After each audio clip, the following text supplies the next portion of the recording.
అక్షయ తృతీయ సందర్భంగా విజయవాడ కనకదుర్గమ్మ వారి సన్నిధిలో శ్రీ మహాలక్ష్మి యాగం జరిగింది. సకల జన సంక్షేమార్థం లోక సంక్షేమం కోరుతూ వేద పండితులు అర్చకులు ఘనంగా యాగం నిర్వహించారు.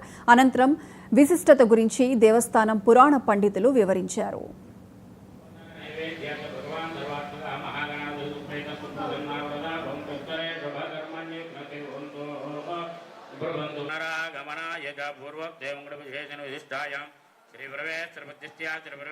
అక్షయ తదియ సందర్భంగా చాలా విశేషమైనటువంటి లక్ష్మీ కటాక్షం కోసం అక్షయంగా ధన సంపత్తులు సమస్త భక్త కోటికి లభించాలనేటువంటి శుభ సంకల్పంతో ఈ దేవస్థానంలో ప్రతి సంవత్సరం జరిపినట్టుగా ఈ సంవత్సరం కూడా మహాలక్ష్మి యాగాన్ని సశాస్త్రీయంగా లోకక్షేమం కోసం లోక కళ్యాణం కోసం విధిగా జరుపుతూ ఉన్నారు.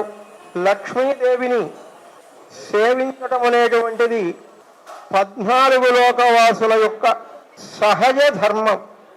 శ్రీమన్మంద కటాక్ష లబ్ధ ఈ విధంగా బ్రహ్మాది దేవతలందరూ కూడా ఇంద్రాదులందరూ కూడా లక్ష్మీదేవిని నిరంతరము సేవించి అమ్మవారి కటాక్షంతో తమ తమ పదవుల యందు సక్రమ